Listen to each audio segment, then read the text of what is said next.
전문가도 아닌 사람이 의서를 9건 짓는다는 게 불가능합니다. 그렇죠. 저희 전문가들도 힘들잖아요. 예. 그 계기가 있는데 이제 선대 왕인 영조 가장 존경했죠. 뭐 사연이 있었겠지만 그 어머니 해경궁 홍씨를 돌보기 위해서 자기가 직접 이렇게 공부를 하게 된 계기가 되고요. 그리고 정조대왕 같은 경우는 의학은 백성들을 구제하기 위해서 존재하는 것이다. 그러니까 의학 존재위를 명확하게 하면서 통치의 목적 또한 국태 민환, 전제로 통치와 의학 모두 전일적으로 공부한 위대한 분 중에 한 분입니다. 네. 백성들이 가장 힘들어했던 것이 바로 전염병이었는데 정조의 재위 시기가 전염병의 시대라고 할 정도로 전염병이 창궐했습니다. 제 기간 동안 22회 역병이 발생했고 야. 동궁 시절까지 포함하면 31회나 역병이 발생했습니다. 야.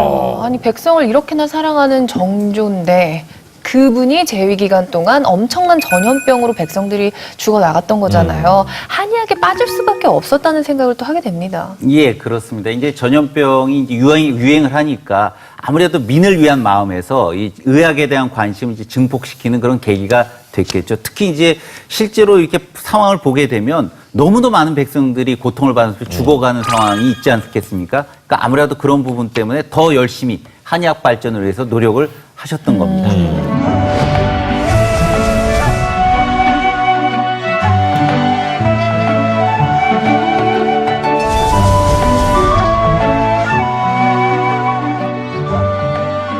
정조가 정말 뭐 공부도 한 거고 또 임상 실험까지 한 거잖아요. 근데 여기에 사실 원래 그 본부는 통치도 해야 되고 정치도 해야 되는 정말 바쁜 왕이었던 것 같습니다.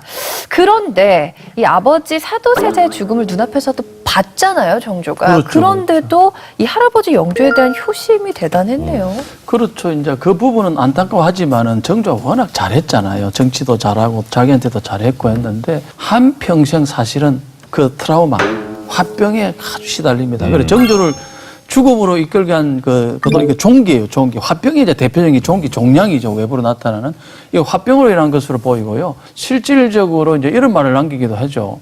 모든 내 어떤 정상은 화로 인해서 생긴 거다. 이럴 정도로 이분도 굉장히 고통을 많이 받은 임금입니다. 아니 진짜 아니 그렇잖아요. 부모가 그렇게 돌아가신 그렇죠. 거면 이게 뭐 그냥 이렇게 웃고 있다가도 갑자기 생각나면 여기가 타들어갈 것 같아요. 그죠? 그러니까 화병에 대한 기록이 있나요? 사실은 이제 뭐 화병이라고 나와 있는 내용은 없지만 스트레스를 굉장히 많이 주었던 건 뭐 아마 정조 재위 기간 동안 내내 그랬을 겁니다. 일차적으로 신하들의 공부가 항상 자기보다 못 미치는 걸 보면 얼마나 화가 났겠습니까? 내내 아마 질책을 하면서 스트레스를 받았을 것이고요. 무엇보다 정조가 즉위한 다음에 제가 볼 때는 이제 자기의 가장 오른팔격이었던 홍구경이라고 하는 사람을 쓰게 되는데요. 네. 이 홍구경이 이제 비서실장 겸 자기 이제 그 군사권까지 줬던, 그리고 자기가 가장 믿었던 사람인데도 불구하고 그 정조의 권력을 빌려서 네. 자기의 이제 사욕을 채워나가고 아이고. 이런 것들이 이제 화병을 더 크게 만든 요인들이 됐을 겁니다. 안타깝습니다. 자, 이렇게 가장 높은 곳에서 가장 낮은 곳까지 사랑한 군주 정조에 대해서 알아봤습니다.